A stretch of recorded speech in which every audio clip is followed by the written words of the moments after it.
What's going on, everybody? It's your observant lineman, Uche Nwaneri. Do me a favor, hit that subscribe button down below and hit the like button if you like this video. Also, consider joining the offensive line with our membership program. You'll receive perks, you'll receive access to live streams, exclusive access to videos before I drop them on my regular channel. So check that out for me, and let's get into today's news. So it has officially been reported that the NFL has decided to cancel all preseason games.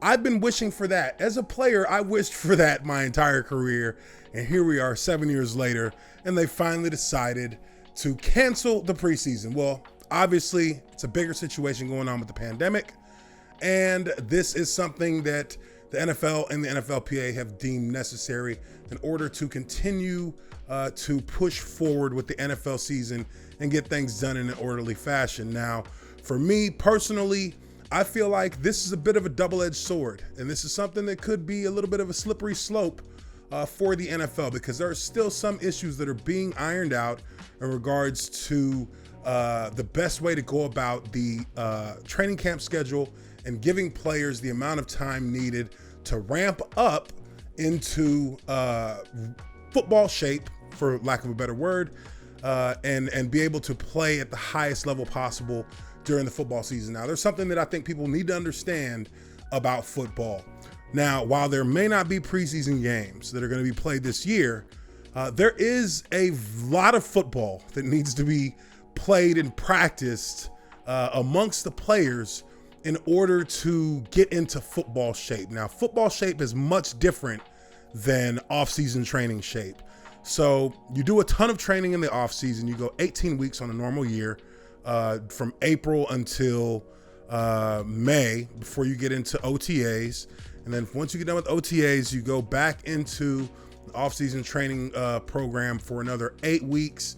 And then you get a month off and you go into training camp. Now, with all that being said, the majority of all of that training is there to just keep you in physical shape, good enough shape to go out and play football without pads. Now, once you get into pads, once you actually begin contact, these things become much harder to maintain. Like, getting into football shape is something that takes the majority of the preseason, the majority of training camp to get done. And what they're having an issue with right now in the NFL is deciding how to go about setting up padded and extended practice weeks heading into the first game. Now, the head of the NFLPA and Cleveland Browns offensive lineman J.C. Tretter has come out and actually talked about this. And in this article from Bleacher Report, he goes through some of the complications that they're dealing with right now with the NFL. In the letter, Tretter said the NFL initially accepted and implemented the Joint Committee's suggestions, including items like no joint practices, no fans at training camp. However, the NFL was unwilling to follow the Joint Committee's recommendation of a 48-day training camp schedule. Despite these experts' assessment that teams face a serious risk of player injury spikes this year, based on past NFL data and recent findings from sports leagues that have already returned to play this year, the NFL is unwilling to prioritize player safety and believes that the virus will bend to football. Now, obviously, that's a lot to take in as far as the, I guess, the politics are concerned within the NFL, but I want to pay more attention to the actual player aspect of this. Now, with no preseason games, that obviously, number one, makes it much harder for NFL teams to evaluate the players that they have in camp. Makes it harder for the newly signed undrafted free agents to be evaluated. So a bigger issue with that is that you may miss out on gem players who end up becoming some of the best players in the NFL. In the past, you've had players like James Harrison, Adam Vinatieri, Antonio Gates, Warren Moon, Tony Romo. These are all guys who became premier players in the NFL who were undrafted free agents. They were able to get on the team based on their ability to impress their coaches and show that they have the skills necessary for their position during training camp, during the preseason. this is when those decisions are made. So now that you don't have the preseason, now that you don't have those opportunities to get guys out in real game scenarios and play the game and see how they react in high pressure situations, it really is going to make it hard for teams to evaluate the players they have. And it's hard to know whether or not a guy is going to fit into your plan. And that's going to cost a lot of guys their job. Now, on the other end of that, like I said, this is a double-edged sword. On the other end of that, it's a bit of a bonus for the veterans, because as a veteran, when I was playing in the league, you know, I always felt like 2 preseason games was enough. I felt like for the veterans, we didn't need to be involved in all 4 preseason games. But on a lot of teams, you have guys who are playing as veterans, as starters each and every week in the preseason. And there's a risk that comes with that, injury being the largest. I believe, and correct me if I'm wrong, but I believe that Michael Vick broke his leg in the preseason, and that was coming off of a year where he took the Falcons to the NFC title game.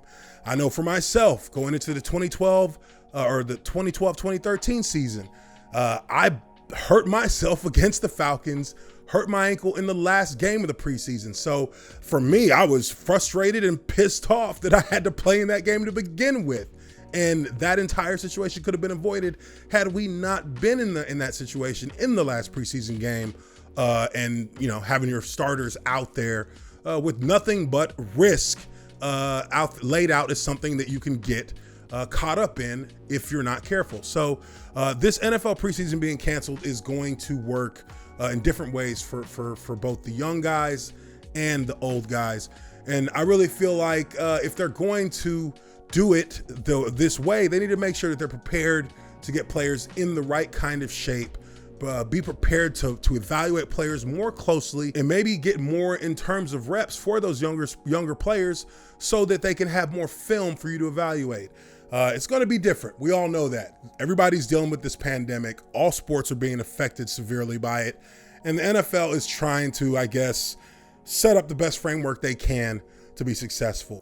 But at the end of the day, when you don't have situations that allow you to evaluate players at their best, then it makes it hard to really improve your team and get anything done in that regard. But let me know what you guys think. Leave your comments down below. What do you think about the NFL canceling the preseason this year? And how do you think it's going to affect players, both as undrafted free agents and both as veterans in the NFL? Is it going to diminish their ability to stay healthy throughout the course of the season? Let me know in the comments, and I will catch you guys on the next video.